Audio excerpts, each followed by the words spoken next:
आप देख रहे हैं लेट्स फन विद एजुकेशन। आज का जो हमारा टॉपिक है वो है समास। तो पहले हमें समझना है समास क्या होता है। समास जो होता है दो पदों के मेल को हम समास कहते हैं। दो पदों के मेल को देखो, दो पदों के मेल को समास कहते हैं। यानी समास के लिए दो पद होना जरूरी है। दो पद से अधिक हो सकते हैं लेकिन कम से कम दो पद होना जरूरी है। अब एग्जाम्पल देखो, जैसे राजपुत्र। अब इसके अंदर पहला पद क्या हो गया? राज, दूसरा पद पुत्र। राज का मतलब है राजा, पुत्र मतलब राजा का पुत्र। यहाँ पे पहला पद और दूसरा पद, इन दोनों को मिलाने से क्या बनता है? राज पुत्र। तो इसका मतलब ये है कि समास के लिए कम से कम दो पद होना बहुत जरूरी है। दो पद के द्वारा ही हम समास क्या कर सकते हैं? पढ़ सकते हैं। अब हमें समझना होगा जो समास है, समास कितने प्रकार के होते हैं। ऐसे जनरली स्कूलों में क्या पढ़ाया जाता है? समास जो होते हैं 6 प्रकार के होते हैं, लेकिन वो पूरी तरह से गलत है। जो समास होते हैं वो पदों की प्रधानता के आधार पर, समास को हमने 4 भागों में बांटा गया है। किसके आधार पर? पदों की प्रधानता के आधार पर। सबसे पहला जो हमारा समास है वो है अव्ययी भाव समास। अव्ययी, पहले हमें इस वर्ड का मतलब समझना होगा। अव्ययी मतलब होता है अव्यय। अव्यय शब्द वो शब्द होते हैं जिनका लिंग, वचन और कारक या इन चिन्हों के आधार आने पर इनमें कोई परिवर्तन ना हो, उन शब्दों को अव्यय या अविकारी शब्द कहते हैं। जो संज्ञा, सर्वनाम, लिंग के कारण इनमें कोई परिवर्तन ना हो। दूसरा, अव्ययी भाव समास का जो पहला पद कैसा होगा? हमेशा पहला पद प्रधान होगा। अगर ये समास हम देख रहे हैं तो इसमें हमेशा आपको पहला पद प्रधान मिलेगा। पहला पद प्रधान और एक और, या तो ये उपसर्ग से स्टार्ट हो सकते हैं। पहचानने का तरीका, या तो पहला पद प्रधान होगा या तो इसमें पहला शब्द उपसर्ग होगा। तो वो जो पहचान होगी अव्ययी भाव समास की। अव्यय का मतलब है जो खर्च ना हो सके, जो चेंज ना हो, जो जैसा है वो उसी अवस्था में रहे, उसे हम अव्ययी भाव समास कहते हैं। एग्जाम्पल, प्रतिदिन। जब भी आप प्रतिदिन लिखोगे तो प्रतिदिन हमेशा प्रतिदिन रहेगा। प्रतिदिन का आप प्रतिदिनों नहीं बना सकते, प्रतिदिना नहीं बना सकते। तो मतलब क्या है? आप इसके मूल रूप में कोई परिवर्तित नहीं कर सकते, उनको हम अव्ययी भाव समास कहते हैं। और एग्जाम्पल ले लो, जैसे सकुशल। सकुशल, अब मैंने क्या बोला? पहला पद इसमें हमेशा प्रधान है। जो सा है, सा क्या है? उपसर्ग है। सकुशल को आप सकुशलो नहीं बना सकते, सकुशली नहीं बना सकते। सकुशल हमेशा सकुशल ही रहेगा। तो ये दोनों एग्जाम्पल हो गए आपके अव्ययी भाव समास के। दूसरा जो समास है वो है तत्पुरुष समास। तत्पुरुष समास में क्या होगा?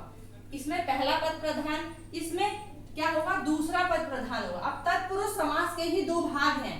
उसमें हमने दूसरे भाग में, एक में कर्मधारय और दूसरा द्विगु, और इसको क्या करा जाता है? स्कूलों में अलग से जोड़ के पढ़ाया जाता है। तो तत्पुरुष समास में क्या होगा? कारक चिन्हों का लोप होता है। जैसे कारक चिन्हों का लोप मैंने लिखा राजपुत्र। अब इसमें कारक चिन्ह है बीच में, कर्ता ने कर्म को, कर्ता ने कर्म को। अब इसमें बीच में क्या है? कारक चिन्ह का।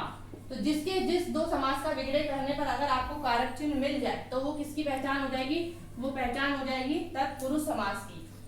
फिर आता है हमारा कर्मधारय। कर्मधारय का मतलब ही क्या है? जिसके अंदर एक ऐसा समास जिसमें विशेषण विशेष से मिले आपको, दोनों पद प्रधान, दूसरा पद प्रधान होगा और विशेषण विशेष से का गुण मिलेगा। एग्जाम्पल, नीली गाय। नीली है जो गाय, तो यहाँ पे प्रधान कौन सा वर्ड है? दूसरा। गाय कैसी है? नीली। तो गाय की विशेषता क्या है? गाय कैसी है? नीली। तो उसमें दूसरा पद प्रधान है तो कर्मधारय समास। तीसरा जो इसी का पार्ट है वो है द्विगु। द्विगु में क्या होगा? पहला शब्द संख्यावाची होगा। पहला शब्द संख्यावाची और साथ में ये एक समूह को क्या करेंगे? दर्शाएंगे। जैसे त्रिभुज। त्रिभुज में पहला शब्द जो त्रि है, त्रि का मतलब 3 है, भुजा जिसकी। त्रिभुज, 3 भुजाओं का समूह। तो पहला शब्द क्या है? संख्यावाची। संख्यावाची होगा तो वो कौन सा समास होगा? द्विगु शब्द। ऐसे चतुर्भुज, पंचभुज, ये सब के सब किसके एग्जाम्पल है? द्विगु समास के। जो लास्ट उसके बाद हमारा आता है, देखो इसमें पहला पद प्रधान, इसमें दूसरा पद प्रधान। तीसरा है द्वंद्व समास। द्वंद्व एकमात्र ऐसा समास है जिसमें दोनों पद प्रधान होंगे और इसमें आपको बीच में हाइफन मिलेगा, मतलब बीच में योजक चिन्ह का प्रयोग होगा। इसमें दोनों ही पद क्या होंगे? प्रधान होंगे। जैसे दाल, चावल। दाल भी इंपॉर्टेंट है, चावल भी इंपॉर्टेंट, दोनों शब्द की अपनी इंपॉर्टेंस है, इसलिए इसमें दोनों पद प्रधान होंगे तो वो होगा द्वंद्व समास। इसको पहचानने के लिए आपको ज्यादा मुश्किल नहीं होगी, बीच में आपको हाइफन देखना है, जिसमें हाइफन दिख जाए वो आपका क्या होगा? द्वंद्व समास। और अपोजिट दिखा देंगे, दाल चावल, रोटी सब्जी, चाय, चाय फैन, चाय समोसे, ये सारे इसमें आपको दिख जाएंगे। उसके बाद है हमारा लास्ट बहुव्रीहि समास। अब देखो इसमें पहला पद प्रधान, दूसरा पद प्रधान, दोनों पद प्रधान। बहुव्रीहि समास एक ऐसा समास है जिसमें कोई भी पद प्रधान ना होकर एक तीसरा अन्य अर्थ निकले। इसमें क्या निकलेगा? एक तीसरा अन्य और एक विशिष्ट अर्थ निकलेगा, उसको हम बोलते हैं बहुव्रीहि समास। एग्जाम्पल, दशानन। 10 है आनंद जिसके, अगर हम इसका विग्रह करेंगे तो मतलब क्या है, 10 है आनंद जिसके, लेकिन दशानन कौन है, यहाँ पे दशानन शब्द का प्रयोग किया गया है रावण के लिए।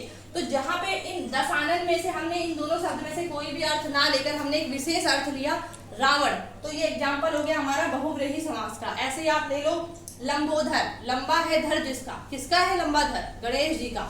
ऐसे ही आप ले लो उसमें जो भी ऐसे जितने भी ऐसे एग्जाम्पल जिसमें एक विशेष अर्थ निकले, दोनों पद प्रधान यहाँ पर एक अन्य तीसरा अर्थ निकले, वो क्या होगा, हमारा बहुव्रीहि समास का एग्जाम्पल होगा। ये थी आज की वीडियो। अब आपको नेक्स्ट वीडियो में पहचानना है कौन सा समास है। Thank you very much.